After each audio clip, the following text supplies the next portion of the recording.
সালাম আলাইকুম। আজকে আমরা অষ্টম শ্রেণীর দ্বিতীয় অধ্যায় মুনাফা এর লাস্ট ভিডিও অর্থাৎ সৃজনশীলগুলো দেখব। এখানে আমরা 4-5টা সৃজনশীল দেখবো এবং 2-3টে প্র্যাকটিসের জন্য থাকবে, সেগুলো সব মিলে হয়তো 10টা হবে ইনশাআল্লাহ। দেখি আমাদের প্রথম সৃজনশীল কী ছিল। প্রথম নাম্বারটা একটু পড়ো তো। তোমার বইয়ে আসলে 18 নম্বর ছিল, আমি আর এখানে 1 নম্বর লিখিনি যেন তোমার বুঝতে সুবিধা হয় এই কারণে, ঠিক আছে। ক নম্বর বলছে কি, কোনো একটি পণ্যের 900 টাকায় বিক্রি করায় 10% ক্ষতি হলো।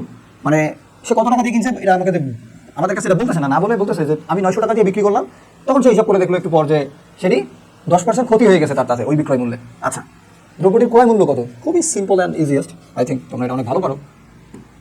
আচ্ছা, দেওয়া আছে, কি দেওয়া আছে? বিক্রয় মূল্য। বিক্রয় মূল্য হলো 900 টাকা, তাই তো? আচ্ছা, 10% ক্ষতিতে আমরা কি জানি? ক্ষতিতে মানে বিয়োগ করতে হয়, তাই তো? আর 10% ক্ষতি বলতে কি বোঝায়? 100 টাকায় কিনে সে 10 টাকা লস করছে, তাই তো? আচ্ছা, 10% ক্ষতিতে বিক্রয় মূল্য কত হবে? 100 বিয়োগ 10 বা 90 টাকা।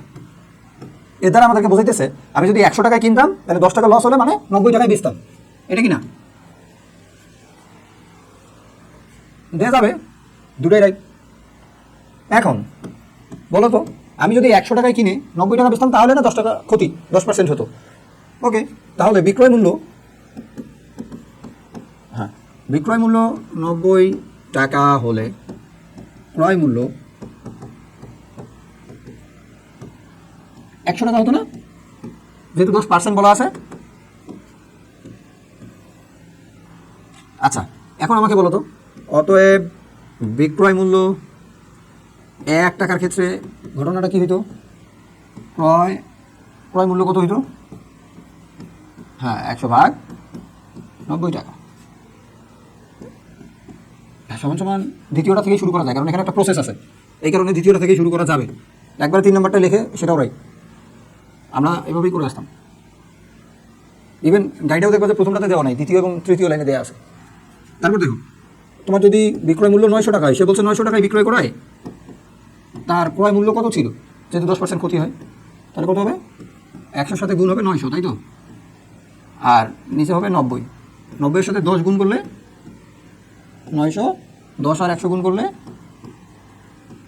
হ্যাঁ, অতএব ক্রয় মূল্য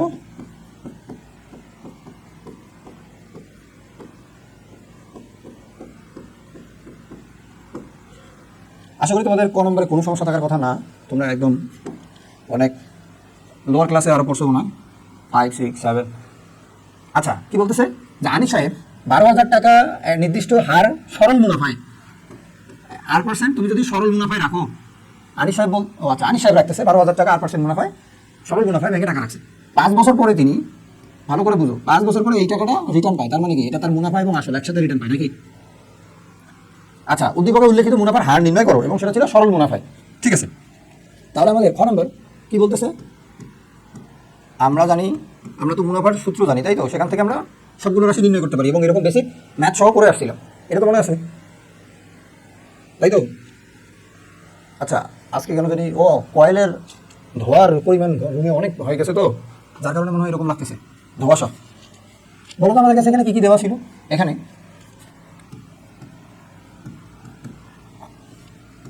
পি দেওয়া ছিল কত? 12,000 না? আচ্ছা, এন দেওয়া ছিল 5 বছর, R% যেটা আমরা জানতাম না, এটা আমাদেরকে নির্ণয় করতে বলছে, তাই তো? R/100। আচ্ছা, আরেকটা ইনফরমেশন দেওয়া আছে, সরল মুনাফায় রাখছে, 5 বছর পরে তিনি এই টাকাটা রিটার্ন পায়। তাহলে এটা কি? 15,750 টাকা। এটা কি বলো তো? মুনাফা, হ্যাঁ, মুনাফা আসল। তাহলে বলো তো এখানে কত? 15,750 টাকা। কত? তুমি, হ্যাঁ, তুমি যদি I = PNR লিখতে চাও, তো তোমার আর নির্ণয় করতে বলছে, এটা তুমি জানো না, তাহলে এই সমীকরণে বাকি সবার মান জানা থাকা লাগবে না তোমার আর নির্ণয় করতে গেলে? হ্যাঁ, এখন বলো, তোমার পি জানো, এন জানো, আই জানো না, তাহলে আই তুমি যদি কোনোভাবে নিয়ে আসতে পারো, তাহলে এই সমীকরণ থেকে তুমি আর এর মান নির্ণয় করতে পারবে। বাকিগুলো বসাইলে তোমার চলক থাকবে শুধু আর এর মানটা নির্ণয় হয়ে যাবে, এটা মনে আছে? এখন বলো, আই সমান আমরা কি জানি? বাপ, আই আর পি, এই যে আমাদের এ আছে, এদের সম্পর্ক কি? আচ্ছা, ওকে, আমরা তাহলে একটু এই থিমটা অ্যাপ্লাই করবো এখানে। আমরা জানি I equal A minus P, অর্থাৎ এ ইকুয়াল পি প্লাস আই, তাই তো? একবারে ঘুরাই লিখতেছি, মাইনাস 12,000, তাহলে কত হবে? 3,750 টাকা, তাই না? আচ্ছা, আবার আবার কেন লিখলাম? কারণ এই সূত্রটা আবার মানে ব্যবহার করতেছি, এই কারণে আমরা আবার লিখলাম। ওকে, হ্যাঁ কও। এখন আমরা জানি যেহেতু আমাদের কাছে আই এখন জানা, তাহলে বলো আই কত? সেখান থেকে আমরা আগে আর লিখতে পারি এভাবে, আর ইকুয়াল, না তোমাদেরকে আমি একটু ভাঙ্গাই দেখাই, না হলে পি এন আর মানে আর বাই 100, এই যে আর পার্সেন্ট আমরা তখন কি পার্সেন্ট তুলে দিয়ে বাই 100 দিয়ে ব্যবহার করতাম না, সেভাবেই এখানে ব্যবহার করতে হবে। এটা আর পার্সেন্ট, এটা কিন্তু আর পার্সেন্ট। ওকে, আচ্ছা এখন দেখো, আমরা যদি এখান থেকে আর রাখতে চাই তাহলে পি আর এন কী করতে হবে? ভাগ করতে হবে না? এদিকে এসে সমান কী হবে? আর বাই এই 100 ভাগ অবস্থায় এইদিকে আনলে কী হবে? আচ্ছা, এই যে আমরা লিখলাম আই এর সাথে গুণ 100, আর নিচে কে ছিল? পি আর এন, বাম পাশে কে ছিল? আর, জাস্ট সেটাকে বাম পাশ থেকে ডান পাশ একবারে পক্ষান্তর করলাম। একটু বুঝতে পারি তো? আচ্ছা ওকে, এখন বলো আমরা যদি এখানে ম্যাথটা আবার একটু লিখি তাহলে কী হবে? বা এখন আমরা আর ইকুয়াল মান লিখতেছি, আই এর মান জানি 3,750 গুণ 100, পি হচ্ছে 12,000 গুণ 5। দেখো এইখানে 3টে শূন্য আছে উপরে, 1 2 3, এটা বোঝা যায়? আচ্ছা, নিচে তাহলে কয়টা কাটবো? 3টা।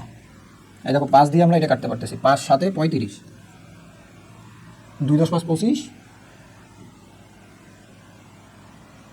75 ভাগ 12 কত হবে? 75 ভাগ 12, আমার নিয়ম অনুযায়ী ভাগ করি যদি আমি, তাহলে আসবে 6 12 72, ওপরে হবে 3/12 টাকা। তুমি যদি পার্সেন্টে লেখো, অতএব শতকরা মুনাফার হার,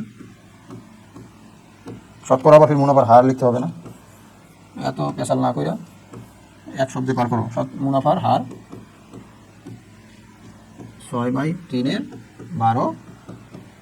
12 ভাগে 3 ভাগ, তাই তো? আচ্ছা, এখন বলতেছে যে উদ্দীপকের মুনাফা আসল যেটা, সেটাই তুমি যদি ব্যাংকে রাখো এবং 12% মুনাফার হার, অর্থাৎ আর যদি 12% হয়, 3 বছরের সরল মুনাফা ও চক্রবৃদ্ধি মুনাফার পার্থক্য নির্ণয় করতে বলছে, তাই তো? তাহলে আমাকে এই আসল এখন কত হবে? আমার উদ্দীপকের যে মুনাফা আসল, সেটাই তোমাকে আসল হিসাবে তুমি আরেকটা নতুন ব্যাংকে রাখতেছো, আনিফ সাহেবের টাকাটা। তাহলে তোমার আসল এখন কত?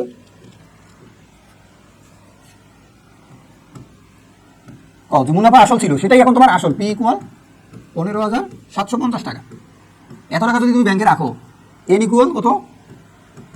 3 বছরের জন্য, এন ইকুয়াল 3 বছরের জন্য, এই যে 3 বছরের জন্য ওই মুনাফা আসল সেটাই তুমি যদি আবার ব্যাংকে রাখো, তাহলে তখন তার নতুন নাম কি হয়ে যাবে? আচ্ছা, এখন বলো তো, তোমাকে সরল মুনাফা চক্রবৃদ্ধি মুনাফা যদি নির্ণয় করতে হয়, তাহলে তোমার কি জানা থাকা লাগবে এখন? আর বলা আছে 12%, পার্সেন্ট চিহ্ন তুলে আমরা 100 দিয়ে ভাগ করে দিলাম।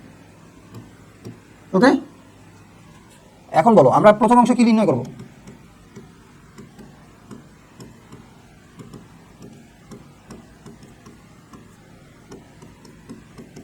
আই ইকুয়াল 15,750 গুণ 3 গুণ আর হচ্ছে 12 ভাগ 100। তুমি এই অঙ্কগুলো পারো, 2টা কাটতে হবে না, একটা কাটলে হবে, তাই তো? আচ্ছা, তুমি অঙ্কগুলো পারো, কিন্তু প্রথম নম্বরে ইজি ছিল তো।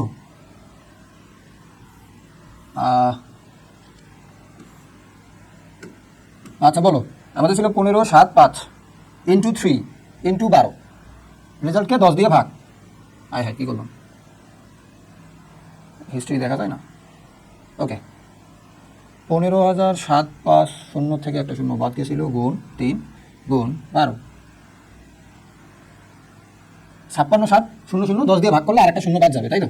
তাহলে 5,670, 5,670 টাকা হবে কি সরল মুনাফা হবে, এই তো? আচ্ছা, এখন বলো আমরা যদি এই তথ্য ব্যবহার করে কি নির্ণয় করি, যে না তিনি যদি 3 বছর সরল মুনাফায় রাখে তাহলে আমাদের কাছে মুনাফা হবে 5,670 টাকা, কিন্তু তিনি যদি চক্রবৃদ্ধি মুনাফায় রাখেন, আবার চক্রবৃদ্ধি মুনাফা, কিন্তু চক্রবৃদ্ধি মুনাফা কি আমরা সরাসরি নির্ণয় করতে পারি? বলো তো, আমরা পারি চক্রবৃদ্ধি মূলধন নির্ণয় করতে। এই চক্রবৃদ্ধি মূলধন থেকে আমরা যখন মুনাফা আমাদের আসল বাদ দিব, তখন আমরা সেখান থেকে নির্ণয় করতে পারবো চক্রবৃদ্ধি মুনাফা। তাহলে আগে চক্রবৃদ্ধি মূলধন নির্ণয় করি, 1+r⁴n, এটা না? ওকে, এখন বলো আমাদের আসল কত? 15,750 গুণ, দেখো বন্ধনী আছে, গুণ চিহ্নও আছে, না থাকলেও হবে, এটা কিন্তু খেয়াল রেখো। আচ্ছা 12/100 আর 3 নাকি? ওকে, দেখো 15,750, এখানে কত লসাগু করলে 112 হবে, নিচে হবে 100, আর 3 বার আছে, কতবার? 3 বার আছে, দেখা যায় ফুল স্ক্রিন? কি লিখতেছি? 120, আর নিচে হচ্ছে 100, মাত্র একটা শূন্য নাই। আচ্ছা হোক, আমরা একটু আবার গুণ করি। 1575 গুণ 12, 112 3 বার গুণ হবে, তাই তো? 112 গুণ 112 গুণ 112, যে রেজাল্ট আসবে তাকে ভাগ করতে হবে 2, 4 আর একটা 5টা শূন্য দ্বারা, অর্থাৎ ভাগ 1-এর পরে 5টা শূন্য, এই সংখ্যা দিয়ে ভাগ করতে হবে। কত আসে? 2000। কোথায় ভুলেছে বলো তো? তাই তো বলি,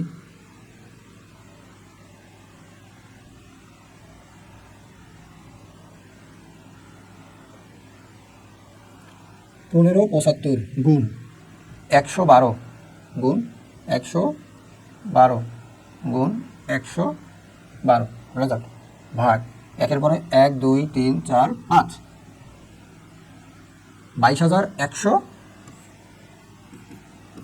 22,127.62 টাকা। এটা হচ্ছে চক্রবৃদ্ধি কি? চক্রবৃদ্ধি মূলধন যদি এই টাকা হয়, তাহলে বলো চক্রবৃদ্ধি মুনাফা কত হবে? চক্রবৃদ্ধি, হ্যাঁ রাইট, মুনাফা সমান সি মাইনাস পি, 22,127.62 বিয়োগ 15,750 নাকি? এই যে বিয়োগ 15,750 বিয়োগ করলে হবে 6,377, 6,377.62 টাকা। এখন শোনো, এটা হচ্ছে চক্রবৃদ্ধি মুনাফা। তোমার কাছে সরল মুনাফা আছে, তুমি যদি সরল মুনাফা রাখতে ব্যাংকে তাহলে 5,670 টাকা মুনাফা হইতো, আর তুমি যদি চক্রবৃদ্ধি মুনাফা রাখতে একই সময়ের জন্য সব তথ্য একই, তাহলে কি হবে? 6,377.62 টাকা। এই তোমার দুইটা ডিফারেন্ট মুনাফা। এখন এদের মধ্যে কি নির্ণয় করতে হবে? সরল ও চক্রবৃদ্ধি মুনাফার পার্থক্য তোমার কাছে চাওয়া হয়েছে। তাহলে এখন লেখো, অতএব চক্রবৃদ্ধি মুনাফা ও সরল মুনাফার পার্থক্য। আমার কথা বোঝা গেছে? 6,377.62 বিয়োগ 5,670 টাকা। আচ্ছা, রেজাল্ট কত হয়? বিয়োগ 5,670, 707.62। এখন শোনো কি বলি, তোমার পরীক্ষায় যে একটা সৃজনশীল করলাম না, তোমার কাছ থেকে শতকরা জানতে চাইতে পারে, তোমার কাছ থেকে মুনাফা জানতে চাইতে পারে, তোমার কাছ থেকে আসল জানতে চাইতে পারে, এইগুলো বেসিক কর মধ্যে থাকতেছে।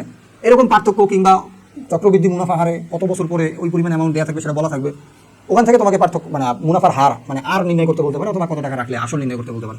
ঠিক তুমি ইনফরমেশন ঠিক রেখে তোমার কাছে যে চলকটা দেওয়া থাকবে না, যেমন কত টাকা ব্যাংকে রাখলে, তার মানে বোঝাচ্ছে তোমার কাছে আসল, তাহলে পিটাকে তোমাকে ঠিক রেখে পুরো অঙ্ক করতে থাকবে। দেখবে যে কোনো এক জায়গা থেকে তুমি পিকে সরাসরি নির্ণয় করতে পারতেছো না, তখন তোমাকে ইকুয়েশন বা সমীকরণ এনে কিংবা এই ধরনের লাইন বাই লাইন ম্যাথ করে সেখান থেকে তুমি পি বা আর এর মান নির্ণয় করতে পারবা। ঠিক যেভাবে আমরা আমাদের 6 নম্বরে করছিলাম, এখান থেকে আমাদের আর নির্ণয় হয়ে গেছে, তাই না? আচ্ছা, তাহলে এগুলোই পরীক্ষায় আসবে, তোমাকে এগুলো শিখতে হবে। পরীক্ষায় আসবে বলে শিখতে হবে বিষয়টা এরকম না, আসলে এর ফান্ডামেন্টালস বা এর যে আমাদের যে কনসেপ্টগুলো দেওয়ার চেষ্টা করতেছে, তার ভিত্তি যে বিষয়গুলো, তার এটার মধ্যে কমপ্লিটলি একবার উপস্থাপন হয়ে গেছে, তাই না? আচ্ছা, তাহলে আমরা আমাদের পরবর্তী সৃজনশীল নাম্বার দেখবো 2। আমাদের তোমার বইয়ে 19 নম্বর, বুঝতে পারছি? আচ্ছা, অনেক সময় ওর সাথে উদ্দীপক রিলেট হয় না, আবার দিতেও পারে টিচারের, এটা সম্পূর্ণ বলছি, কারণ এই ব্যাপারে স্বাধীনতা আছে টিচারের 4 নম্বরের প্রশ্ন নিয়ে, বুঝতে পারছি? আচ্ছা, এখন বলো, নাতিফ সাহেব 10.50% মুনাফায়, এটা মুনাফার হার, আর 5,000 টাকা 3 বছরের জন্য তিনি ব্যাংকে বিনিয়োগ করেন। উল্লেখিত সময়ে নাতিব সাহেবের বিনিয়োগকৃত টাকার সরল মুনাফা নির্ণয় করো, এই যে আয় নির্ণয় করতে বলছে, তাই তো? আচ্ছা,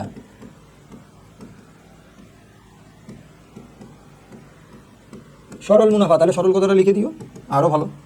আই ইকুয়াল পি এন আর। এখন তোমার কি কি তথ্য দরকার? পি দরকার। আমি দেখছি তুমি সবসময়ই, আসলে তুমি না, যে কোনো স্টুডেন্টই প্রথম যে মেথডটা শিখবে, মেথড পদ্ধতি, একটা অঙ্ক কয়েকভাবে করা যায়, তোমাকে যে ভিত্তিতে তৈরি করা হবে সেটা তুমি সবসময় ফলো করার চেষ্টা করবে, এটা খুবই ভালো বিষয়। আর তোমার যে এখনও ম্যাথ প্রেজেন্ট করার ওয়ে, আমি দেখছি তোমার টিচারের মতোই আছে এখনও, এটা খেয়াল রেখো, হ্যাঁ, যেন ওই মেথডে সব ইনফরমেশন ঠিক থাকে। এখানে লিখলে তখন মনে পড়ে যে কোনটা আসলে স্কিপ করে যাচ্ছে, কারণ তোমার এখানে কোন কোন ইনফরমেশন একটা করে একটা খুব পার্সেন্ট দিয়ে আছে, কত? 10.50। আমরা পার্সেন্ট না লিখে 100 দ্বারা ভাগ করে দিচ্ছি। ওকে, তাহলে আই ইকুয়াল কত জিজ্ঞেস করো। আচ্ছা, এখন বলো পি কত? 5000। এন কত? 3 বছর। আর কত? 10.50 ভাগ 100। 20 আউট, কত হবে? 315। এবং 5 দিয়ে গুণ করতে হবে। এই 3 দিয়ে গুণ করলে 315, 5 দিয়ে গুণ করলে হবে 1515, 5 15 75, 1575।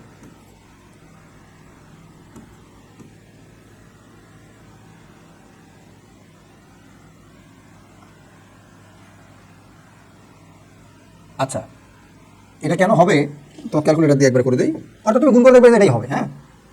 আর যদি মেথডটা দেখতে চাও তাহলে একটু ব্যাখ্যা দেখাইতে হবে কীভাবে এভাবে করা যায়। 10.50 গুণ 3 গুণ কত ছিল?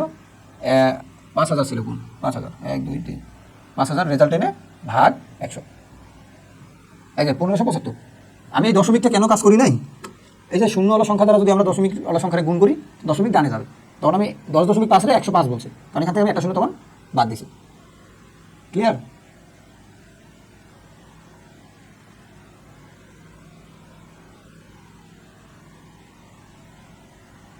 ওকে, দেখো আবার আমরা, তোমাকে এখন ক্লিয়ার হয়েছে নাকি? আমি আবার বলবো, দেখো আমাদের কত টাকা ছিল? 5000, 1 2 3, 5000 গুণ 3 বছর গুণ 10.50, টোটাল রেজাল্ট গুণ করে নির্ণয় করছি ভাগ, এই যে আমাদের 100 ছিল ভাগ, এই যে 100। ওকে, 1575 ক্যালকুলেটর দিয়ে দেখলাম। আচ্ছা ঠিক আছে, এখন দেখা হয়ে গেছে, আমরা আমাদের ক নাম্বার বুঝতে পারলাম। কী বলছে এরপর খেয়াল করো তো একটু। আচ্ছা ওকে, আচ্ছা 5টা শূন্যর মতো দেখায়, গুড। এখন বলো খ নাম্বার। শোনো, এখান থেকে মেথড শিখো।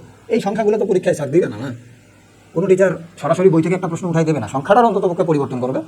আমাদের উচিত মেথডটা ভালো করে শেখা, একই মেথড বারবার অ্যাপ্লাই করার সক্ষমতা তৈরি করা। বুঝতে পারছি?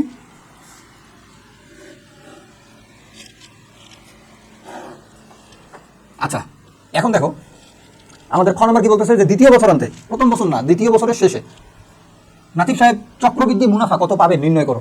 তিনি যদি চক্রবৃদ্ধি হারে ব্যাংকে রাখে, তাহলে 2 বছর শেষে তার চক্রবৃদ্ধি মুনাফা কত? বলে নাই চক্রবৃদ্ধি মূলধন কত, কি বলছে? চক্রবৃদ্ধি মুনাফা, গুড। আচ্ছা, আমরা আমাদের পরবর্তী,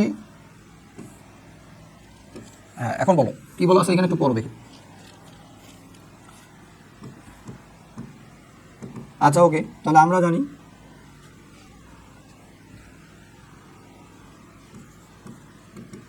কি চক্রবৃদ্ধি মূলধন নির্ণয় করতে জানি, তাই তো? চক্রবৃদ্ধি মূলধন C equal P into 1 plus R to the power N. আচ্ছা, আমাদের কাছে কী কী তথ্য আছে? পি ইকুয়াল এন ইকুয়াল 2 বছর শেষে, তাই না? দ্বিতীয় বছর আনতে বলা আছে না, 10.50 ভাগ 100, তাই তো? এই ইনফরমেশনই তো আছে। আচ্ছা, এখানে এককগুলো আমি অনেক সময় স্কিপ করি বা লেখা হয় না, পরীক্ষার খাতে এটা করি না, হ্যাঁ। ওকে, এখন বলো 5000 এর সাথে 1 যোগ 10.50 ভাগ 100 এর পাওয়ার কত? 2। আচ্ছা গুড, গুণ এখানে যোগ করলে হবে 110.50 ভাগ 100। আর সরলের পর তুমি যদি পাওয়ারকে এক্সপ্লিট করতে চাও তাহলে তোমাকে লিখতে হবে 2 বার, এটাই তো নাকি? আচ্ছা ওকে, আমাদের ক্যালকুলেটর হেল্প করবে একটু। সি কও 110 কি লিখতেছি, 5000 গুণ 110 গুণ 110। আচ্ছা, আমি বুঝতে পারিনি, মনে হয় 1 মিনিট আগেই ক্যামেরা অফ হয়ে গেছিল, বুঝছো? আচ্ছা, তাহলে এখানে আমরা কি কি ইনফরমেশন পাইলাম? যেহেতু আমাদের চক্রবৃদ্ধি মুনাফা নির্ণয় করতে হবে, তার মানে আমাদেরকে চক্রবৃদ্ধি মূলধন নির্ণয় করে তারপর চক্রবৃদ্ধি মুনাফা নির্ণয় করতে হবে। তো চক্রবৃদ্ধি মুনাফা নির্ণয়ের সূত্র কি ছিল আমাদের? C = P × 1 + R⁴ n। এখানে আমাদের ইনফরমেশন দেওয়াই ছিল আসল 5000, n হচ্ছে 2 বছর আনতে, ওই যে দ্বিতীয় বছর আনতে। তাই n = উদ্দীপকে 3 থাকলেও আমরা কিন্তু এটা ব্যবহার করবো না। কেন? বলাই আছে দ্বিতীয় বছর আনতে। তোমার খ নম্বর প্রশ্ন বলেই দিচ্ছে দ্বিতীয় বছর শেষে তোমার চক্রবৃদ্ধিতে যদি রাখো তাহলে কত টাকা চক্রবৃদ্ধি মুনাফা পাবা। এটা তো আমরা চক্রবৃদ্ধি কি নির্ণয় করলাম? মূলধন নির্ণয় করলাম। হ্যাঁ, এখান থেকে গুণ করো, আমরা তারপরে একের পরে 4টা শূন্য অর্থাৎ 10,000 দিয়ে ভাগ করলাম, অ্যান্সার আসলো। এটা হচ্ছে চক্রবৃদ্ধি মূলধন। অতএব চক্রবৃদ্ধি মুনাফা কি হবে? চক্রবৃদ্ধি মুনাফা C - P। ওকে, আচ্ছা, 6105.125 বিয়োগ 5000 কত হবে? 1105.125 টাকা। তাহলে আশা করি তোমাদের খ নম্বরে আর কোনো ধরনের সমস্যা থাকার কথা না। অর্থাৎ চক্রবৃদ্ধি মূলধন নির্ণয় এই রিলেটেড টার্ম একদমই বেসিক এখন তোমাদের কাছে, তাই না? বুঝতে পারিনি, আবার বলো। হ্যাঁ, C - P তো করলাম। তোমার ছিল 6100 টাকা, তুমি যদি 500 টাকা 5000 টাকা বাদ দাও তাহলে তো 1100 টাকা সামথিং যা তা তো থাকবে না। ক্যালকুলেটার ছাড়াই তো এটা বিয়োগ করা যায়। খালি রাউন্ড ফিগার 5000, 6000 থেকে 5000 বাদ দিলেই তো হবে। ওকে, এখন বলো গ নাম্বার 10% হার। এবার কিন্তু আরটাকে চেঞ্জ করে দিচ্ছে, বলতেছে 10% হার সরল মুনাফায়। তুমি যদি আর 10% হিসাবে যদি সরল মুনাফায় রাখো, আই ব্যাংকে রাখো, তাহলে কত বছরে তোমার কাছে এন জানতে চাইছে। নাতিব সাহেবের বিনিয়োগকৃত মুনাফা মূলধন এ দ্বিগুণ হবে। কার দ্বিগুণ হবে বলো তো? আসলের দ্বিগুণ হয়, মুনাফা মূলধনের দ্বিগুণ হয়, অর্থাৎ মুনাফা মূলধন দ্বিগুণ হয়। তুমি যদি 1 বস্তা টাকা রাখো ব্যাংকে, সে তোমার আসার সময় 2 বস্তা দিবে, তার মানে ডাবল হইলো। আচ্ছা বলো তো, কেমন আরেকটা বস্তা দিবে? যেরকম রাখছো সেরকমই তো আরেকটা দিবে, তাহলে তুমি না বলবা 2 বস্তা। তুমি রাখছো বড় বস্তায়, সে তোমার দিয়েছে একটা হাত ব্যাগে, তাহলে তুমি কবা 2 বস্তা দিছে। দ্বিগুণ মানে তুমি যা দিছো তার ডাবল, এই কারণেই দ্বিগুণ। তাহলে তুমি যদি পি ব্যাংকে রাখো তাহলে তোমার কাছে মুনাফা মূলধন রিটার্ন দেয়, সেটা হবে কি? ডাবল পি, মানে দ্বিগুণ। এই শর্ত ব্যবহার করে তোমাকে ঘ নাম্বার অঙ্ক করতে হবে। তাহলে বলো তো, এখানে তোমার প্রয়োজনে আর যে ইনফরমেশন লাগবে সেটা কোথায় থেকে নিতে হবে? উদ্দীপক থেকে। উদ্দীপকে অনেক ইনফরমেশন আছে, সেখানে আর আছে, কিন্তু আমাকে এখানে আর আলাদা করে ডিফাইন করে দিচ্ছে। তাই আমাকে এইখানে যে আর এটাই ব্যবহার করতে হবে, এখানে যেটা আছে সেটা ব্যবহার করা যাবে না। এখানে যে বছর নির্ণয়, এখানে তো বছর নির্ণয় করতে বলছে। হ্যাঁ, এই 3 আর নেওয়া যাবে না। এই 3 আমাদেরকে এখানে এই এনকে নির্ণয় করতে হবে, ওই 3কে স্কিপ করতে হবে এবং এই শর্ত ব্যবহার করতে হবে, তাই তো? আচ্ছা, হ্যাঁ, ওকে, আমরা তাহলে আমাদের প্রশ্ন বলতে আসি। কি বলতেছে আমাদের ইনফরমেশনগুলো এখানে একটু নিয়ে আসি। যে আমাদের পি হচ্ছে 5000, কারণ পিকে তো চেঞ্জ করে নাই। এন ইকুয়াল আমরা জানি না, নির্ণয় করতে বলছে। আর ইকুয়াল বলা হচ্ছে যে 10%। তোমরা এখানে বা লিখে 1/10 লিখতে পারো, খুবই ভালো হয়, ছোটো করলে ভালো, ক্যালকুলেশনের সুবিধা, এই তো। আচ্ছা, তোমাকে বলছে এ ইকুয়াল, আচ্ছা এখানে এ ইকুয়াল শর্ত অনুযায়ী হয়তো এখানে না লিখলেও ভালো। আমরা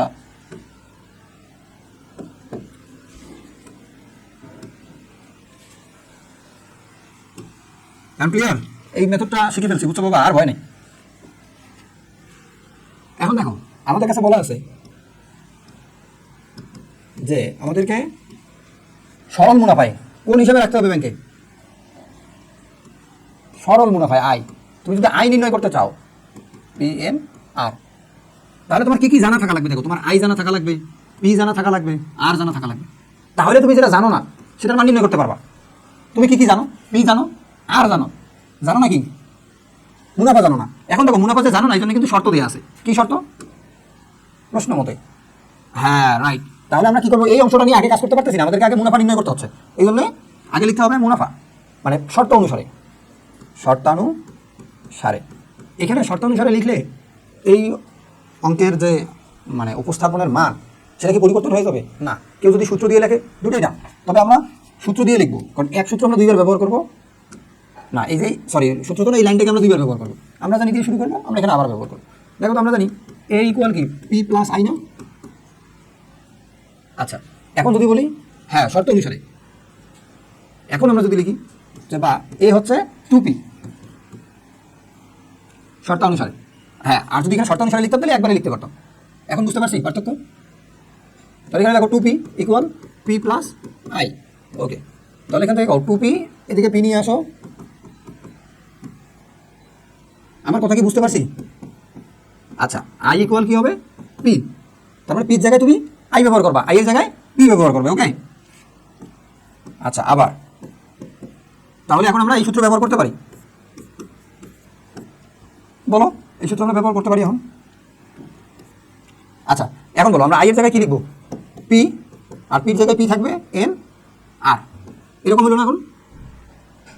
আচ্ছা আমরা দেখো এই আই এর জায়গায় পি না লিখে একবার এখানে মানটা লিখতে পারি 5,000 না। এখন বলো আমাদের এখানে, হ্যাঁ এই তো সুন্দর, বুঝতে পারছো। আর লিখে যদি তুমি একবারে লিখতে চাও, তোমার কাছে যদি এখন এটা সহজ বা বোধগম্য হয়ে থাকে, ও আমি আর কেন লিখবো, লিখবো তো এন, আমাদের নির্ণয় করতে হবে এন, এন, তাহলে এখানে কি হবে আর হয়ে যাবে, এটাই তো।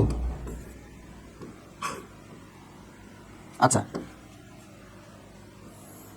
আমাদের আই কত নির্ণয় করলাম, 5,000 গুণ 100। আচ্ছা আমরা যেহেতু এখানে 1/10 লিখছিলাম, তাহলে কি উপরে 100 দ্বারা গুণ, তখন তো সূত্র ব্যবহার করতে পারবো না ডাইরেক্ট, তখন আমার তো এইভাবে ব্যবহার করা লাগবে। এই জন্য আমি মেথডকে ফলো করি, বুঝছো। আমি এই ধরনের বিষয়গুলোকে সরাসরি আনা পছন্দ করি না, এই জন্য আমি মেথডকে ফলো করি। বা আই মানে হচ্ছে, আই থাক, আমরা এন নির্ণয় করবো। এন মানে হলো, আমার মেথডে আমি ব্যাক করি, আসো পি এন, হ্যাঁ আর মানে হলো 1/10, এন মানে আমরা জানি না, পি আই এর মান জানি, ওকে। আচ্ছা আমার কাছে মনে হইতেছে তুমি ওই সূত্র মুখস্থ রাখো, তো তুমি ওটাই সবসময় অ্যাপ্লাই করার চেষ্টা করবা, অতএব তোমার যেন পরে ভুল না হয়, ঠিক আছে। তুমি ক্যালকুলেশন এমনিতেও 9 উঠতে অনেক শিখতে ভালো পারবে, ঠিক আছে। এই জন্য ক্যালকুলেশনটা প্রায়োরিটি না দিয়ে তোমার ভুল না হয় যেন, সেই প্রায়োরিটি ঠিক রাখো, এরকম না। তোর মেথড কিন্তু এটা। তো তুমি এখন কী করবে, আরেক জায়গায় আবার এই 10/100 লিখবা না, এই জন্য তোমাকে এখানে আর না লিখে একবারে, হ্যাঁ 10, এখন ঠিক আছে না। তোমার মেথডই ব্যাক করলাম। এখন দেখো 5,000 এর সাথে গুণ থাকবে 100, 1000 হয়ে গেল, তার সাথে নিচে থাকবে কি 5,000 গুণ 10, এখান থেকে অ্যান্সার আসবে 10। আমার কথা বুঝতে পারছি। 5,000 কাটো, 10 তাহলে নির্ণয় সময় 10। এখন দেখো গ নাম্বার কি বলছে আমাদেরকে, আচ্ছা আমরা গ নাম্বার করতেছিলাম, তাহলে তো আমাদের এই নাম্বার সৃজনশীলটা শেষ। আমরা দেখবো এখন আমাদের পরবর্তী সৃজনশীল, অর্থাৎ আমাদের জন্য তৃতীয় তোমার বইয়ে 30 নাম্বার। এটা খুব মনোযোগ দিয়ে দেখো, এখানে কয়েকটা কথা একদম ঘুরাই পেঁচায় লেখা আছে, খেয়াল করো। বলতেছে মিস্টার রাকিব সাহেব ব্যাংক থেকে 9% হারে ওয়াই পরিমাণ টাকা নেয়, এইটুকু বুঝছি।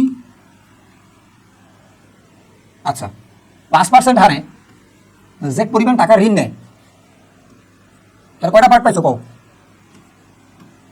এটা হলো প্রথম অংশ, এটা হলো দ্বিতীয় অংশ, বুঝছো। আমরা দুইটা অংশ পাইলাম না। সে মোট এই টাকাটা ব্যাংক থেকে নেয়। আচ্ছা কও, একবার বলতেছে সে ওয়াই পরিমাণ টাকা ব্যাংক থেকে নেয়, আরেকবার বলতেছে সে জেড পরিমাণ টাকা ব্যাংক থেকে নেয়, তাহলে এই ওয়াই আর জেড দুইটা মিলে মোট হবে না।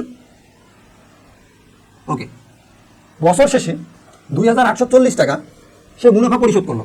এখানে কি বলছে যে প্রথমে যে টাকা নিচ্ছে তার জন্য মুনাফা, দ্বিতীয় যে টাকা নিচ্ছে তার জন্য মুনাফা, এরকম কিছু বলছে? বলে নেই, বলছে সে মোট এই টাকাটার মুনাফা পরিশোধ করে, সে মোট এত টাকা নেয়, মোট এত টাকা মুনাফা পরিশোধ করে। আলাদা আলাদা করে দুইবার যে ঋণ নিছে আলাদা আলাদা শর্তে, আলাদা আলাদা তাহলে মুনাফা দেওয়া লাগবে। সে আলাদা আলাদা মুনাফা আমাদেরকে না বলে বলতেছে মোট, আলাদা আলাদা টাকা ব্যাংক থেকে নিছে কিন্তু সে বলতেছে মোট। এই যে কয়েকটা ইনফরমেশন সে বলতেছে। ওকে, এখন বলো তো আমাদেরকে আমাদের পরবর্তী প্রশ্ন কত?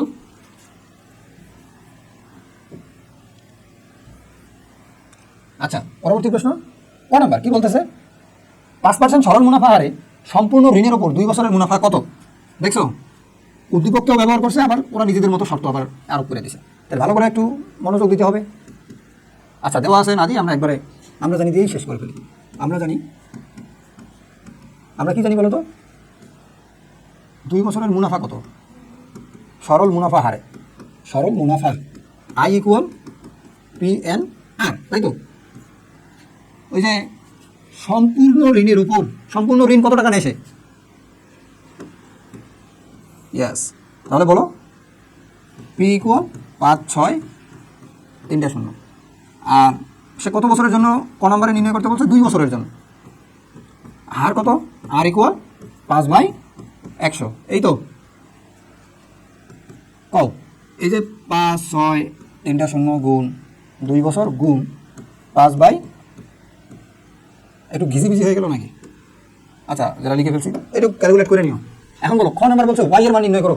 সে 9% হারে ওয়াই টাকা ব্যাংক থেকে নিছে, তাহলে 9% হারে কত টাকা নিছে এটা জানতে চাইতেছে, তাই তো? আচ্ছা, আমি প্রথমেই বলছিলাম সে এই যে ওয়াই টাকা নিছে আর একবার জেড টাকা নিছে, এবং ওয়াই আর জেড মিলে কত টাকা হয়? 5,000 কত 56,000 টাকা না? আচ্ছা, তাহলে বলো, দেওয়া আছে এখানে সে ওয়াই নিজে বলছে, জেড সে নিজে বলছে, ওয়াই এবং জেড এর পরিচয় সে নিজে দিছে না উদ্দীপকে, তাহলে তো সেটা আমরা জানি, সরাসরি লিখতে পারবো। এবং এদের যোগ করলে কত হবে? 56,000 টাকা, এই তো।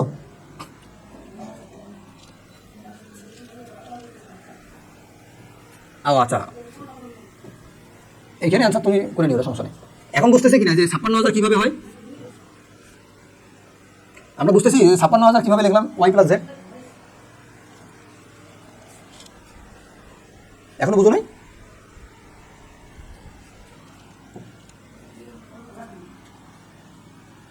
রেসপন্স করো, না বুঝলে বলো, বলতে হবে তো। আচ্ছা, ভালো করে শোনো, 9% হারে সে ব্যাংক থেকে ওয়াই পরিমাণ টাকা নেয়। এখানে আসল তাহলে কি ওয়াই না? কিছুদিন পরে মনে করো গিয়ে সে আবার ব্যাংকে বলতেছে যে আমাকে একটু কম সুদের হারে আবার টাকা কিছু দেন, আবার দরকার, তো সে গিয়ে 5% হারে জেড পরিমাণ টাকা নেয়। তাহলে বলো তো সে দুইবার ব্যাংক থেকে কি পরিমাণ টাকা নেয়?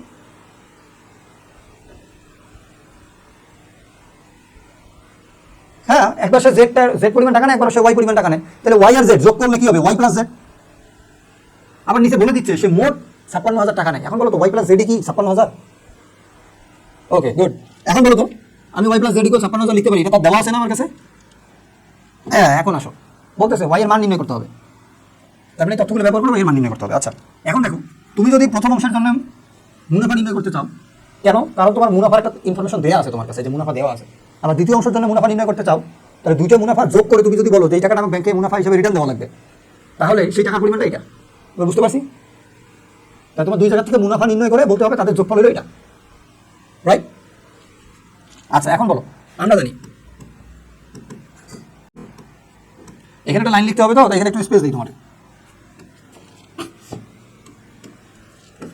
এখানে একটা ছোট্ট লাইন নিয়ে আসতে হবে। বলো, আমরা জানি আমি এখানে নিচে একটা 1 লিখে দিলাম, I1 ইকুয়াল পি। আচ্ছা, তোমাদের আবার 1 ঝামেলা করবে, দেখো পি এন আর। প্রথম ক্ষেত্রে পি ইকুয়াল জেড টাকা না, এন ইকুয়াল দুইবারের জন্যই মনে হয় একই সময়। দেখছো, বছর শেষে মানে 1 বছর পরে সে একসাথে দুই রকম টাকা নিল না, একবার সে 9% নিল, একবার সে 5% টাকা নিল, নিয়ে 1 বছর পর। তাহলে এখানে সময়কাল কত? এই যে বছর শেষে এই টাকাটা জমা দেয়, তাহলে কি হবে? 1 বছর না? 1 বছর, বছর শেষে মানে 1 বছর। আর আর ইকুয়াল কি হবে? 9%, 9/100। তাহলে কও পি মানে জেড, এন মানে 1, আর 9/100 নাকি? তাহলে উপরে আমরা কি লিখতে পারি বলো তো? 9 জেড নিচে 100। এটা হচ্ছে একবার প্রথম ক্ষেত্রে, তাই না? আমরা যদি এখানে লিখে দিই প্রথম ক্ষেত্রে, তাহলে খুব সুন্দর হয়। এটা আন্ডারলাইন টেনে রাখলাম। এখন আমরা বলবো দ্বিতীয় ক্ষেত্রে। আমার কথা বুঝতে পারছি না কি বুঝি না, এটা বলো আগে। আচ্ছা, ওকে, বুঝতে পারলে খুবই ভালো হবে। এখন দেখো, দ্বিতীয় ক্ষেত্রে কি লিখবো? আবার আই নির্ণয় করবো, পি এন আর। তাহলে বলো তো এখানে কি কি ছিল? পি মানে, ও সরি, প্রথমটা তো ওয়াই টাকা, একটু মিস্টেক না, এটা হচ্ছে ওয়াই। তাহলে এখানে কি লিখতে হবে বলো তো? হ্যাঁ, ওয়াই। আর দ্বিতীয়বার কি হবে? জেড। ওকে, এন ইকুয়াল 1 বছর, আর ইকুয়াল 5%, তাহলে 5/। এখন তুমি আবার বলো তো কি হবে? এখানে জেড ইন্টু 1 বছর, আর মানে হলো 5/100। এখন কো আমরা যদি এখানে লিখতে চাই তাহলে কি হবে? 5Z/, এরকম না? খুব সুন্দর। এখন বলো তো, এই যে তুমি প্রথম ক্ষেত্রে যে মুনাফা পাইছো, তোমার নির্ণয় করা প্রথম ক্ষেত্রে যে মুনাফা, এই যে এই মুনাফা, আবার দ্বিতীয় ক্ষেত্রে যে নির্ণয় করছে মুনাফা, এই যে দুটো মুনাফা, এই দুটো মুনাফা একখানে করেই তো সে 1 বছর শেষে গিয়ে ব্যাংকে জমা দিচ্ছে, তাই না? আচ্ছা, এখন বলো, প্রশ্ন অনুসারে, প্রশ্ন মতে তুমি যদি এই মুনাফা অর্থাৎ 9Y100 যোগ এইটা মুনাফা 5Z/100, এই দুটো মুনাফা একখানে করো, তাহলে বছর শেষে গিয়ে সে মুনাফা হিসেবে কত টাকা জমা দিছে? 2,840। এই টাকাটা সে জমা দিছে না। আচ্ছা, বা এখন দেখো তোমার একটা ওয়াই আছে একটা জেড আছে আর খালি সংখ্যা আছে, তোমার কাছে জানতে চাইছে কি ওয়াই এর মান কত, তাহলে কত এখান থেকে তুমি ওয়াই নির্ণয় করতে পারবা? সম্ভব। তাহলে কি জানা থাকা লাগবে? জেড জানা থাকা লাগবে। একটা অজানা থাকলে সেটা নির্ণয় হবে। আর তুমি তো জেড জানো না, তাহলে জেড খুঁজে আনতে হবে কোথায় আছে। দেখো তো ওয়াই আর জেড এখানে আছে না, তুমি যদি দেখো এখান থেকে বা জেড, তুমি যদি এখানে জেডের মান নির্ণয় করো তাহলে কি থাকবে? 5,656,000 থেকে ওয়াই এদিকে যোগ, এদিকে এসে কি হবে? বিয়োগ হবে না? হ্যাঁ বিয়োগ হবে। এখন বলো, আমরা যদি এখানে লসাগু করি আগে, এই জন্য এখানে রাখছিলাম 9y যোগ 5z ভাগ 100, এরকম না? 2840, ঠিক আছে তো? বা এখানে 9টা y যোগ 5টা z, জেডের মান কত কও?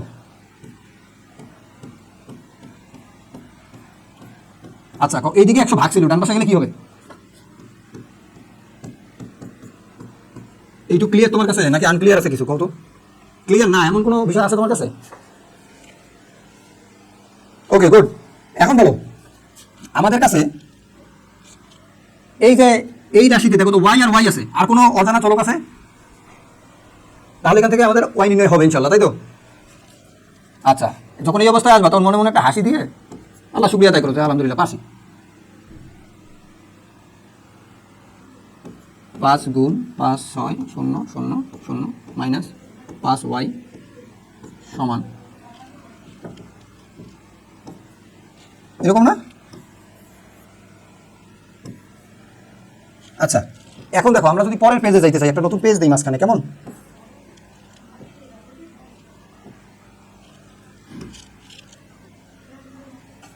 এরকম না? এই পেজটাকে রিপিট নিই একটু।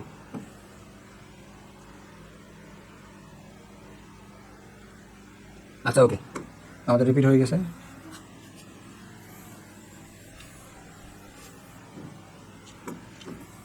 এখান থেকে আমাদেরকে কি নির্ণয় করতে হবে? ওকে, বা কম এখানে 9টা ওয়াই, এখানে 5টা ওয়াই, বাদ দিলে কটা থাকে? আচ্ছা ওকে, 5 6 0 0, এরকম না? এখানে গুণ করো। আমি আসলে ঝামেলায় যাইতে চাইতেছিলাম না, কিন্তু ঝামেলা হয়ে যাচ্ছে, একটা শূন্য দেখো মিসিং হয়ে গেছে, আমাদের বাধ্য হয়ে লিখতে হচ্ছে। যাই হোক, কত? 5 দিয়ে গুণ করতে হবে 56,000, 5 গুণ 56,000, তাই তো? 2 8 4টে শূন্য, সরি 2 8 1 2 3 4 সমান 2 8 4, এরকম না? বা 4y সমান 2 8 4 3টে শূন্য বিয়োগ 2 8 4টে শূন্য, বিয়োগ করলে থাকে মাত্র 4,000, বা y 4y মানে 4y নাকি? y সমান ভাগ করতে দাও, তাহলে আসল y এর জন্য কত ছিল?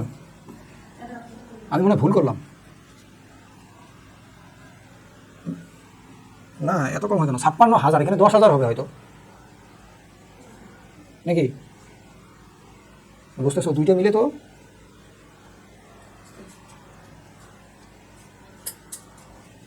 কত বোঝা যায়? আমরা কোথায় সংখ্যা মিস্টেক করছি একটু দেখি। হ্যাঁ, 2840 100 দ্বারা গুণ করলে 3টে শূন্য হবে, 2840 100 দ্বারা গুণ করলে 3টে শূন্য, ঠিকই তো আছে? এখানে 5 আর জেড, জেডের মান ঠিক লিখছি 56,000 মাইনাস ওয়াই। ওকে বসা, ঠিক আছে। 5 দিয়ে গুণ করলে হবে 56,000কে 5 দিয়ে গুণ করলে হবে 2,80,000, 2,80,000, আর এখানে গুণ করলে হবে 2,84,000, তাহলে কত হয়? 4,000। ওয়াই এর মান মাত্র 1,000, জেড এর মান কত হবে? 55,000। 55,000 টাকা যদি 5% হারে 1 বছর রাখা হয়, তাহলে আমরা একটু সত্যতা যাচাই করি। হ্যাঁ, আমাদের অঙ্কটাতে ঠিক আছে, অ্যামাউন্টটা এমন উইয়ার্ড আসছে, দেখি একটু। তাহলে আই ইকুয়াল আমাদের মিলে কিনা, তখন আই ইকুয়াল কী হবে? 55,000, এর সাথে গুণ করবো 1, গুণ করবো 5/100, যদি 5% হারে রাখা হয়তো ব্যাংকে 1 2, তাহলে কত হয়? 550 টাকা, 550 টাকা আসতো, তার সাথে গুণ 5, 5 5 25, 25 আদে 5 দিয়ে গুণ করলে হবে 250, 2750, এর সাথে যোগ হবে কত? আমরা এটা দিয়ে একটু টেস্ট করতেছি, বুঝছো? 1,000-এর জন্য নির্ণয় করতে হবে 1,000 গুণ ওপরে 5 নিচে হবে 1। দুঃখিত, আমার আবারও ক্যামেরা অফ হয়ে গেছিল। তো আমরা টেস্ট করে দেখছি যে এক্স আর ওয়াই ঠিক আছে। কীভাবে আমরা টেস্ট করলাম? এক্স আর ওয়াই, এই যে ওয়াই যদি 1000 হয় তাহলে এক্স কত, এখান থেকে বিয়োগ করলে 55000, জেড 55000 হবে। এই 55000 আর ওয়াই এর মানে 1000 ব্যবহার করে আমরা যদি এখানে বসাই, এই বাম পাশে ক্যালকুলেশন করে দেখবো যে ঠিকই 2840 টাকা আসে। তার মানে আমাদের অলরেডি টেস্ট করা, আমি টেস্ট করছি এবং প্রুফ হয়ে গেছে যে আমাদের অঙ্ক সঠিক আছে। এখন গ নাম্বার কী করবো? গ দেখো, গ নাম্বার কি বলতেছে, সম্পূর্ণ ঋণের উপর যদি 5% চক্রবৃদ্ধি মুনাফা প্রযোজ্য করা হয় তাহলে 2 বছর পর মিস্টার রাকিব একই হারে, মানে এই 5%ই আবার ব্যবহার করতে হবে। সরল মুনাফার চেয়ে কত টাকা বেশি দিবে, মানে কি সরল মুনাফা ও চক্রবৃদ্ধি মুনাফা এর পার্থক্য নির্ণয় করতে হবে। ইনফরমেশন কি কি? 5% ব্যবহার করতে হবে 2 বছরের জন্য, এই শর্তটাকে টেস্ট করতে হবে। তাহলে তোমার এটা আর, এটা কি এন, গ নম্বরের জন্য এটা যদি আর আর এন হয় তাহলে তোমার নাই কি পি, যেহেতু ও আচ্ছা গুড, আচ্ছা ঠিক আছে। তাহলে এখান থেকে পি নাই, তার মানে উদ্দীপকের যে পি সেই আসলের জন্যই তোমাকে এখানে সরল মুনাফা চক্রবৃদ্ধি মুনাফা নির্ণয় করে এর পার্থক্য নির্ণয় করতে হবে। যেহেতু আমরা এই মাত্র করছি তাহলে ম্যাথটাকে আবার করে দিতে হবে। ওকে গুড, তোমরা এখন নিজে নিজেই করতে থাকো। তাহলে আমাদের আজকে আমরা কমপ্লিটলি এই অধ্যায়ের জন্য একদম সরল মুনাফা থেকে, অর্থাৎ সিম্পলেস্ট বিষয় থেকে, মুনাফার হার, চক্রবৃদ্ধি, বিক্রয় মূল্য, ক্রয় মূল্য থেকে শুরু করে চক্রবৃদ্ধি মূলধন থেকে একদম কমপ্লেক্স লেভেলের প্রবলেম সলভ করছি এবং সবগুলো প্যাটার্নের একটা একটা করে সলভ করছি আমরা। এরপরে নিজেকে টেস্ট করার জন্য দুটো সৃজনশীল দেওয়া থাকবে, এই দুটো নিজে টেস্ট করে আমার কাছে পাঠাও। তারপরে আমরা পরবর্তী সৃজনশীলগুলো দেখবো, যদি তোমার প্রয়োজন হয় তুমি নিজে একটা করে একটা সলভ করবে, ওই দুটো সমাধান করে যদি পাঠাইতে পারো আপাতত ঠিক আছে। পরবর্তী পরীক্ষার আগে তুমি অন্যান্য সকল সৃজনশীলগুলো টেস্ট করবা, অর্থাৎ নিজে সলভ করবে ইনশাল্লাহ। ওকে,